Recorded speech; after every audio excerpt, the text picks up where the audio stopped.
Hello, everyone, and welcome to English Pod. My name is Marco. My name is Catherine, and today we've got a monologue. We've got one person talking, telling you how to make the perfect sandwich. That's right. She's a chef, and she's going to teach us. She's going to talk about all the ingredients and some tips on how to make a sandwich. So be prepared. This is going to be a really good lesson. And I'm already hungry thinking about it. So let's listen to the dialogue. We'll be back in a moment.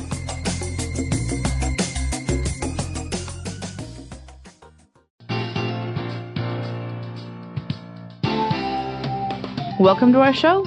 Today I'm going to show you how to make the perfect mouth-watering sandwich. Are you ready? Let's get started. Let's start with the basics. Bread.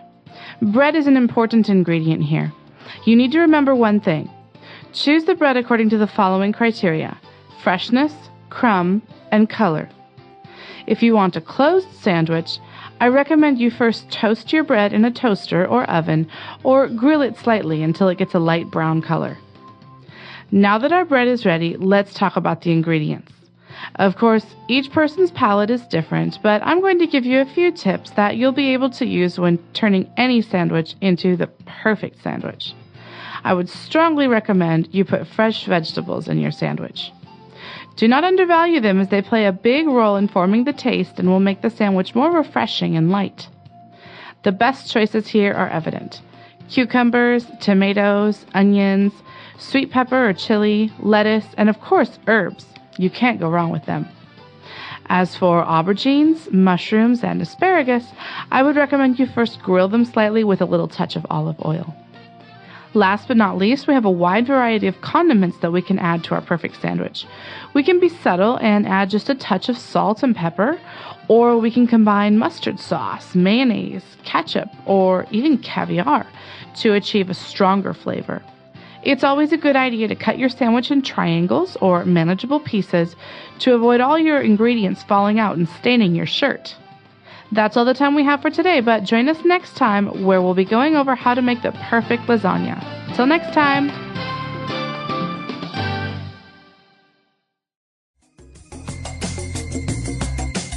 All right, we're back. So obviously, I think she knows what she's talking about. This is going to be a great sandwich. All right, so she mentioned a lot of ingredients, a couple of different words that we might not understand. So let's take a look at them now in language takeaway. Language takeaway. Okay, at the beginning of this monologue, as I said, the chef is talking about things that you need to look for in a bread, because bread is the base of a sandwich. And she mentioned the word crumb. Okay, yeah, she said freshness, crumb, and color. So what does she mean by crumb of the bread? Okay, so a crumb is a very, very, very, very, very small piece of bread. Like when you put bread in a toaster, maybe it's what falls down, actually. We call them breadcrumbs sometimes. You can cook with them, but they're basically little pieces of bread that fall off. Little grains. Okay. Yeah, so usually it happens all the time. You're having cookies or you're having some bread, you bite into it, and little pieces of bread or cookie fall down. Those are called crumbs. That's right. And and I want to remind everyone that the word crumb has a B on the end, C-R-U-M-B, but we don't pronounce the B. We just say crumb. Yeah, you don't say crumb. No. Okay, so just crumb. Yeah, be careful with that one. All right. So we have to keep a lookout for the crumb of the bread. I guess how fresh and how sometimes when you squeeze bread, it makes a nice little sound. Crunch, crunch. Exactly. So, but she's also recommending a couple of different ingredients. And she said, well, it depends on each person's palate. So after we've chosen our bread, she talks about a closed sandwich and maybe toasting it. Okay, so there are two options for sandwiches. You might see these on menus as well as when you're cooking yourself. A closed sandwich means you have two pieces of bread, one on the bottom and one on top. It's closed. Okay. But the opposite is an open sandwich. That means you only have one piece of bread and then maybe you have some meat on top. Oh, okay. Actually, I always thought that for it to be a sandwich, you had to have two pieces of bread. Well, now I would challenge you to look on Google for open-faced sandwich or open sandwich. You'll find some very interesting things. Yeah, I've had them. Actually, you can put some meat and some cheese just on top of a piece of bread and you're done. I'm a huge fan of those, yeah. So that's a closed sandwich, though, when you have two pieces of bread and the meat in the middle. And after that, she talks a little bit about people's tastes and what people want. But she used a very special word. That's right. She said each person's palate is different. Okay, a palate in the context of food and taste means the way that food flavors affect a person individually. That's right. So sometimes you say that some people have a very good palate, so they can maybe tell the difference between a wine from 1978 and a wine from 1980 or something like that. That's right. So you can have a palate, a good palate for wine, but also in this case, we're talking about food. I could say I have a very sensitive palate, so I don't like to use very, very strong flavors. Okay. So the palate is basically your taste. It's actually a physical part of your mouth. It's the top of your mouth. Where your tongue can touch the top of your mouth. The roof of your mouth, exactly. And it's not just your ability to taste sweet. It's sweet and salty and sour and all these different flavors. Okay, so a person's palate. Now, herbs, right? Now moving on to the main ingredients. She mentioned a lot of easy ones like tomatoes, onions, lettuce. But then we got into a little bit more specific things, like, for example, this word that's always mispronounced, herbs. Actually, you can say herbs. It's a very British thing to do, though. Americans and Canadians say herbs. It has an H in the front. That's why it's confusing. Okay, so we can accept basically if somebody says herbs, but I guess in American English it's more commonly pronounced as a silent H. That's right, herbs. Herbs. And what are herbs, you might be asking? Well, herbs can come in many different shapes and sizes. They're usually green. They're usually grown. They're ways of giving food different flavors.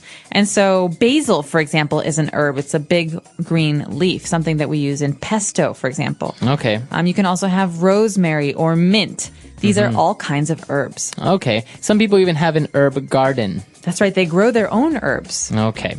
So now moving on to these weird looking vegetables. For example, aubergines. Okay, aubergines are the same as eggplants. So you might hear this word sometimes. It's basically a big purple vegetable. Okay, so for those of you who haven't seen an aubergine or an eggplant, yeah, it's a big purple vegetable. It kind of looks like a cucumber, but a little bit fatter. Very fat, and they're if you hold them, they're not very hard. They're kind of soft. Yeah. And a lot of people like to grill these or to cook with them in, for example, Chinese food. There's a lot of eggplant or aubergines. All right, so we've had those. We have mushrooms. And what about asparagus? Asparagus is actually one of my favorite foods, but it's very strange looking. It's kind of green and it kind of has this little head, right? That's right. It's long. It's green. It's kind of like a pencil, but at the very top, it's like a plant almost. Yeah. They have a very strong taste, and many people don't like asparagus. That's right. And the Germans, I think, actually, Germans and the Dutch have special asparagus that's white. Oh, really? It's called Spargel. Oh, wow. But if any of you know what that is, it's basically a white asparagus. But asparagus is very popular in a lot of parts of the world. Okay, so now we have our vegetables, we have our bread, but now we need to add a little bit of extra flavor to the sandwich. So this is where we add some condiments. Okay, so condiments are a category. You can have many different kinds of condiments. The most common are salt and pepper. Okay, so a condiment is a category of the things that you would add flavor to. As you said, salt, pepper. But here they mention, for example, mayonnaise or ketchup. Ooh, and mustard as well. These are all condiments. Okay. So in different parts of the world, they have different kinds of condiments. I've seen, for example, a lot of vinegar in Asia. You can also have hot pepper flakes like in Europe. Yeah. The condiments that you add to your sandwich are varied. I've seen people put all types of condiments in their sandwich. And for example, one that may be a little bit strange or maybe a little bit more expensive condiment is caviar. Okay, so caviar is not always considered a condiment. It can be, but it can also be eaten alone. But it's basically just fish eggs. They're little fish eggs. Very small. It always usually, in people's mind, it's kind of like a fancy food, very luxurious, very expensive. Well, it can be very expensive if you get like beluga caviar. A lot of caviar comes from the Caucasus and Russia and Ukraine, these places, and it's very, very salty in flavor. That's right. So that is also considered a condiment in our case because we're using it for a sandwich, right? Okay, so a lot of words there, a lot of interesting things going on in our sandwich. Why don't we move on now to Fluency Builder, where we're going to take a look at some phrases. Fluency Builder. All right, so let's go back to the very beginning of the dialogue when she said, all right, let's start with the basics. Okay, the basics is a set phrase in this context. We can say this about many different things, but the basics basically refers to the most simple ingredients or the most simple elements. In this case, bread, or meat. But you can also talk about the basics in other contexts, like clothes shopping. Like, you know, when school started when I was a kid, my mom always used to buy me the basics. So t-shirts and socks. Exactly. So I guess the basics are the absolute necessary things. Yes. Right? That are, and also very simple. So for example, if you talk about dancing, the basics would be maybe a certain sequence of steps that important, essential, right? That's right. And would caviar be a part of the basics, for example? No. No, that's an extra. Okay. So this is what we refer to when we say the basics. Now our chef, when she continued talking about her sandwich, she said, I would strongly recommend you use fresh vegetables in your sandwich. Okay, so you can say I would recommend this, but to strongly recommend is to have a very, very strong feeling about something. That's right. You're saying to the person, basically, do it. You must. Yeah. So if maybe your friend is sick, you can say something like, I would strongly recommend you go to the doctor today. That means you really, really should go to the doctor. I would be upset if you didn't. It's kind of formal though. It seems like you would maybe use it with a boss, with your boss, Yep. or maybe with a person you don't really know that well. But with your friend, you would say, I really think you should go to the doctor. Yeah. But you can say it in both contexts. But yeah, definitely more of a formal thing. Okay. So we strongly recommend that you... No. Okay. All right. So now for our... last phrase, right? Where are we? Last but not least. All right. Now moving on to our next phrase. When she started talking about the condiment, she said, last but not least, we have a wide variety of condiments. Okay, this is a very, very common phrase. It's a set phrase. You will hear these words together very often. Last but not least. What could this possibly mean? So obviously last means the last step here. The last point. But why not least? Well, it's not least important. Just because it's last, it doesn't mean that it's not important. Okay, so maybe there are many people who have to give presentations in school, and I'm the very, very last person to go. The teacher will say, last but not least, Catherine. That's right. Makes me feel better because Exactly. You're saying you're last, but it doesn't mean you're not important. Exactly. So when you want to make sure that the last point of your presentation or what you're talking about is not ignored, or you want to make sure that that everyone knows that it's also very important, you say last but not least. Great. All right. And now last but not least, the end of Fluency Builder, we're going to close off with this little phrase. When she was talking about salt and pepper, she said a touch of salt and pepper. Okay, a touch of salt and pepper is basically a measure. It's not a lot. It's a very little amount of salt and pepper. So we can say a touch. So it's not really a specific quantity though, right? We're not saying like a spoon of salt and pepper. Not at all. It basically means a little bit. A little bit. So you're just saying, maybe you'll hear this in maybe a cooking show, or you'll read it in books when they'll say a pinch of salt, or a touch of salt, or a dash of salt. That's right. You could even say it about other things. For example, if my friend just wrote this article and he wanted me to read it, I say, it's a really good article, but it could use a touch of humor. Okay. I think maybe if you made it a little bit funny, it would be better. Or maybe if you're painting your house, you can say, oh, I think a touch of red paint would look really nice on this wall. That's right. A little bit of red paint would be good. Okay. So a touch of, a really, really good phrase. It makes you sound very natural. Okay, so that's all the time we have for today. But before we go, let's listen to the dialogue again.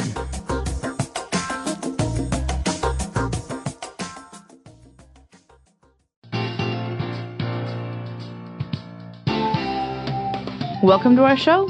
Today I'm going to show you how to make the perfect mouth-watering sandwich. Are you ready? Let's get started. Let's start with the basics. Bread. Bread is an important ingredient here. You need to remember one thing. Choose the bread according to the following criteria: freshness, crumb, and color. If you want a closed sandwich, I recommend you first toast your bread in a toaster or oven, or grill it slightly until it gets a light brown color. Now that our bread is ready, let's talk about the ingredients. Of course, each person's palate is different, but I'm going to give you a few tips that you'll be able to use when turning any sandwich into the perfect sandwich. I would strongly recommend you put fresh vegetables in your sandwich. Do not undervalue them, as they play a big role in forming the taste and will make the sandwich more refreshing and light. The best choices here are evident: cucumbers, tomatoes, onions, sweet pepper or chili, lettuce, and of course herbs. You can't go wrong with them. As for aubergines, mushrooms, and asparagus, I would recommend you first grill them slightly with a little touch of olive oil. Last but not least, we have a wide variety of condiments that we can add to our perfect sandwich. We can be subtle and add just a touch of salt and pepper, or we can combine mustard sauce, mayonnaise, ketchup, or even caviar to achieve a stronger flavor. It's always a good idea to cut your sandwich in triangles or manageable pieces to avoid all your ingredients falling out and staining your shirt. That's all the time we have for today, but join us next time where we'll be going over how to make the perfect lasagna. Till next time!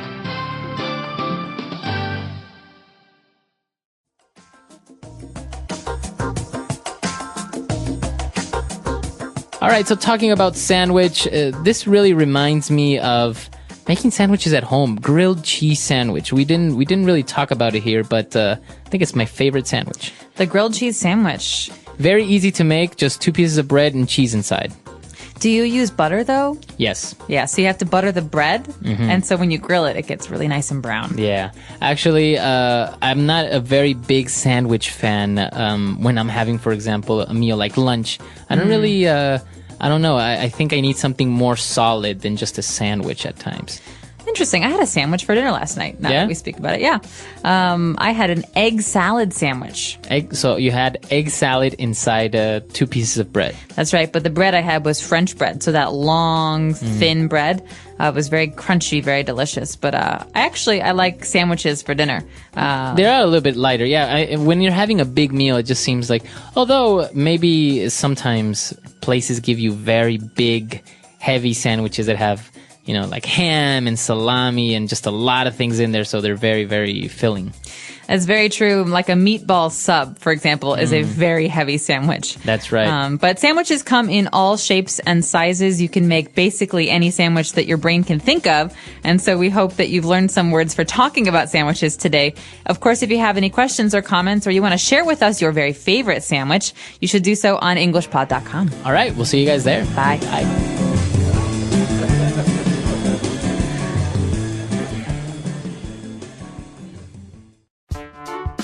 The English Pod Audio Review.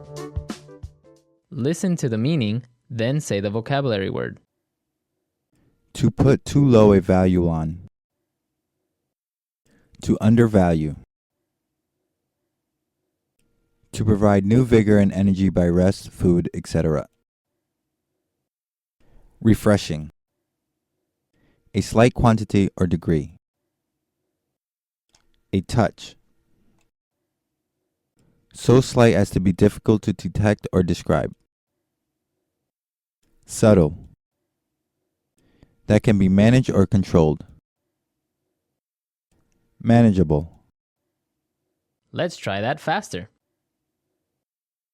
To provide new vigor and energy by rest, food, etc. Refreshing. A slight quantity or degree. A touch. So slight as to be difficult to detect or describe. Subtle. To put too low a value on. To undervalue. That can be managed or controlled. Manageable. Now say the word and hear it in a sentence. To undervalue.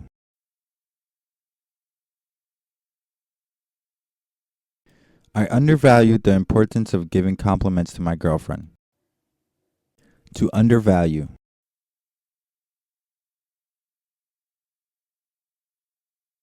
Do not undervalue the proper way to slice beef and the size of your pieces when cooking. To undervalue.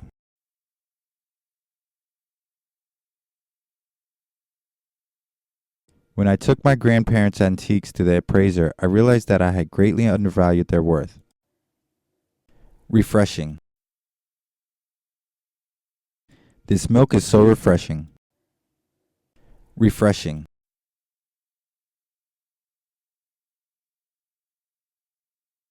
Taking a dip in the pool was very refreshing after lying in the heat of the sun for several hours. Refreshing.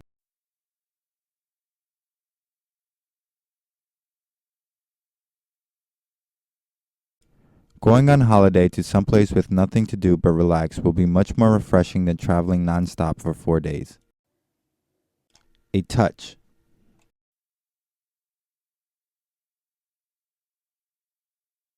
Next, we will add a pinch of salt and a touch of garlic to the mixture. A touch.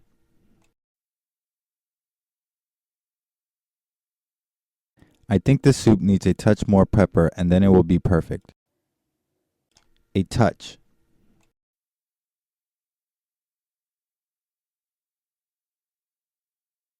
This painting would be much more pleasing to the eye had the artist added just a touch of red over here. Subtle. Her makeup was subtle, but it accentuated her beauty. Subtle. There is a subtle taste of parsley in this dish. Subtle.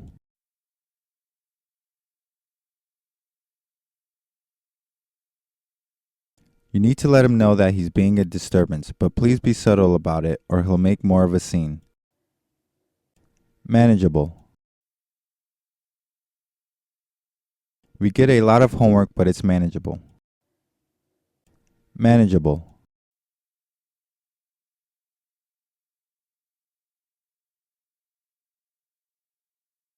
The noise level in my neighborhood is manageable, but I can't stand it when my neighbors' parties last until the wee hours of the morning. Manageable.